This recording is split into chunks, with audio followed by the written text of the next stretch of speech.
Selamat pagi. Saat ini saya akan melanjutkan membaca 1 Korintus, yaitu dari 1 Korintus 14.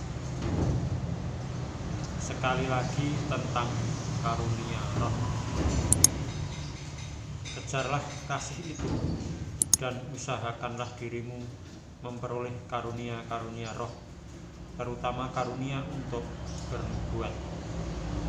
Siapa yang berkata-kata dengan bahasa roh tidak berkata-kata kepada manusia, tetapi kepada Allah, sebab tidak ada seorang pun yang mengerti bahasanya.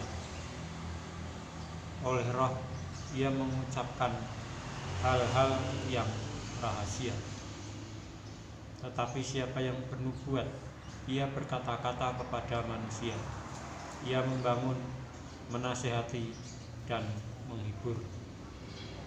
Siapa yang berkata-kata dengan bahasa roh, ia membangun dirinya sendiri. Tetapi siapa yang bernubuat, ia membangun jemaat. Aku suka supaya kamu semua berkata-kata dengan bahasa roh, tetapi lebih daripada itu, supaya kamu bernubuat.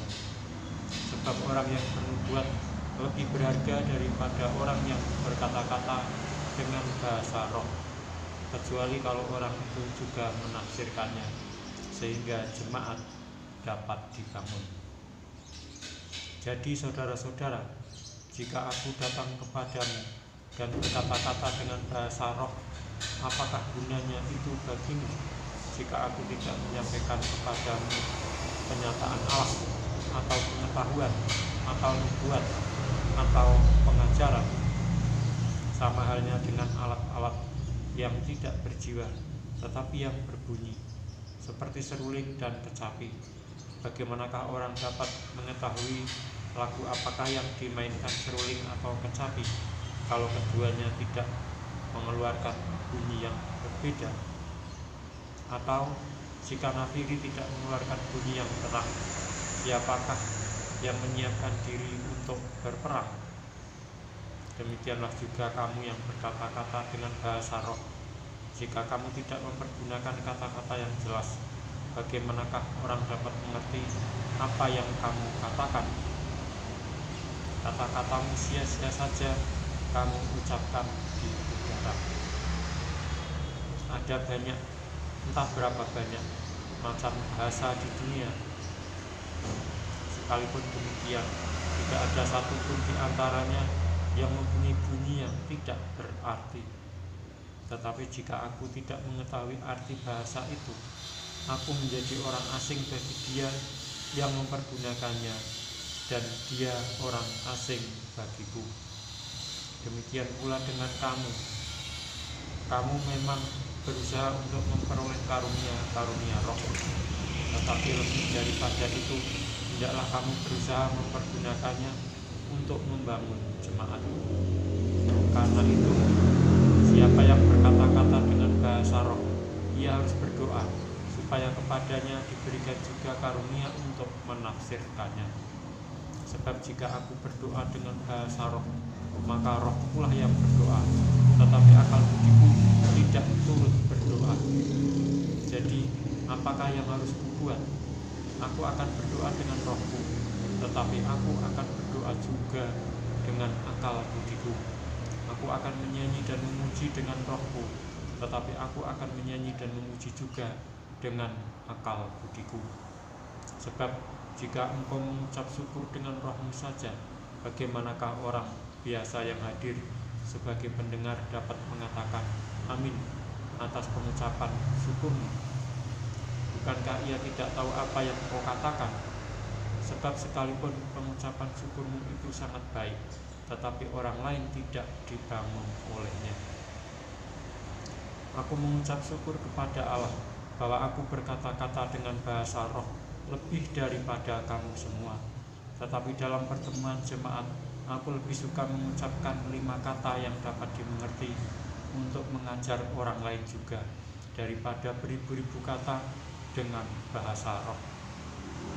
Saudara-saudara, janganlah sama seperti anak-anak dalam pemikiranmu. Jadilah anak-anak dalam kejahatan, tetapi orang dewasa dalam pemikiranmu.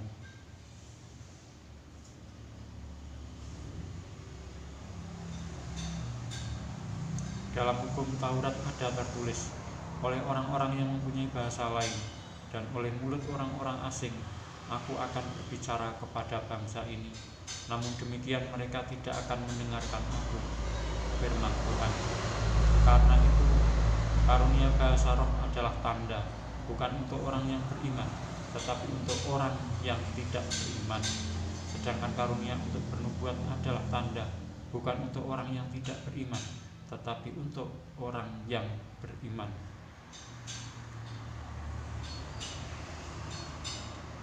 Jadi, kalau seluruh jemaat berkumpul bersama-sama dan tiap-tiap orang berkata-kata dengan bahasa roh, lalu masuklah orang-orang luar dan orang-orang yang tidak beriman, tidakkah akan mereka katakan bahwa kamu gila? Tetapi kalau semua bernubuat, lalu masuk orang yang tidak beriman atau orang baru, ia akan diyakinkan oleh semua dan diselidiki oleh semua.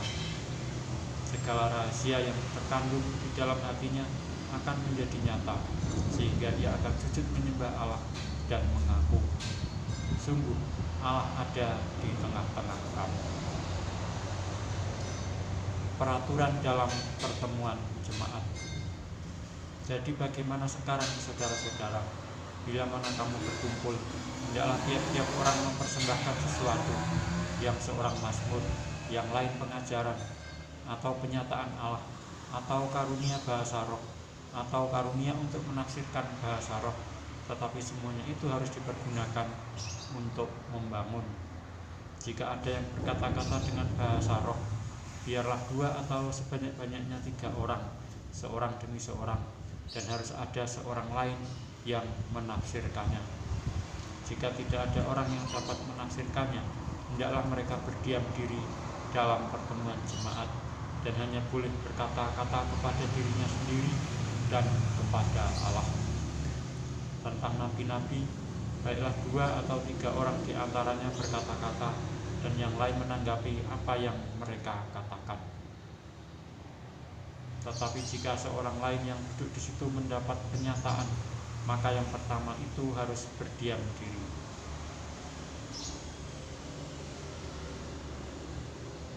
Sebab kamu semua boleh bernubuat seorang demi seorang, sehingga kamu semua dapat belajar dan beroleh kekuatan. Karunia nabi takut kepada nabi-nabi, sebab Allah tidak menghendaki kekacauan, tetapi damai sejahtera. Sama seperti dalam semua jemaat orang-orang kudus, perempuan-perempuan harus berdiam diri dalam pertemuan-pertemuan jemaat, sebab mereka tidak diperbolehkan untuk berbicara. Mereka harus menundukkan diri, seperti yang dikatakan juga oleh hukum Taurat. Jika mereka ingin mengetahui sesuatu, baiklah mereka menanyakannya kepada suaminya di rumah, sebab tidak sopan bagi perempuan, sebab tidak sopan bagi perempuan untuk berbicara dalam pertemuan jemaat. Atau adakah firman Allah mulai dari kamu? Atau hanya kepada kamu sajakah firman itu telah datang? Jika seorang menganggap dirinya nabi atau orang yang mendapat karunia rohani, ia harus sadar bahwa apa yang kukatakan kepadamu adalah perintah Tuhan. Tetapi jika ia tidak mengindahkannya, janganlah kamu mengindahkan dia. Karena itu saudara-saudara, usahakanlah dirimu untuk memperoleh karunia untuk bernubuat, dan janganlah melarang orang yang berkata-kata dengan bahasa roh. Tetapi segala sesuatu harus berlangsung dengan sopan dan teratur. Saya lanjutkan membaca 1 Korintus yang ke-15, kebangkitan Kristus. Dan sekarang saudara-saudara, aku mau mengingatkan kamu kepada Injil yang aku beritakan kepadamu dan yang kamu terima, dan yang di dalamnya kamu teguh berdiri. Oleh Injil itu kamu diselamatkan, asal kamu teguh berpegang padanya, seperti yang telah kuberitakan kepadamu. kecuali kalau kamu telah sia-sia saja menjadi percaya. Sebab yang sangat penting telah kusampaikan kepadamu, yaitu apa yang telah kuterima sendiri, ialah bahwa Kristus telah mati karena dosa-dosa kita sesuai dengan kitab suci, bahwa ia telah dikuburkan, dan bahwa ia telah dibangkitkan pada hari yang ketiga sesuai dengan kitab suci, bahwa ia telah menampakkan diri kepada Kefas dan kemudian kepada ke-12 muridnya. Sesudah itu ia menampakkan diri kepada lebih dari 500 saudara sekaligus. Kebanyakan dari mereka masih hidup sampai sekarang, tetapi beberapa di antaranya telah meninggal. Selanjutnya ia menampakkan diri kepada Yakobus, kemudian kepada semua rasul, dan yang paling akhir dari semuanya, ia menampakkan diri juga kepadaku, sama seperti kepada anak yang lahir sebelum waktunya. Karena aku adalah yang paling hina dari semua rasul, bahkan tidak layak disebut rasul, sebab aku telah menganiaya jemaat Allah. Tetapi karena kasih karunia Allah, aku adalah sebagaimana aku ada sekarang, dan kasih karunia yang dianugerahkannya kepadaku tidak sia-sia. Sebaliknya, aku telah bekerja lebih keras daripada mereka semua. Tetapi bukannya aku, melainkan kasih karunia Allah yang menyertai aku. Sebab itu, baik aku maupun mereka, demikianlah kami mengajar, dan demikianlah kamu menjadi percaya.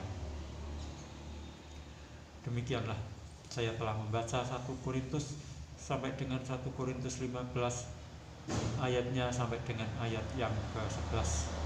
Dan saya akan melanjutkan membaca 1 Korintus 15 mulai ayat 12 tentang kebangkitan kita pada kesempatan berikutnya. Sekian, terima kasih.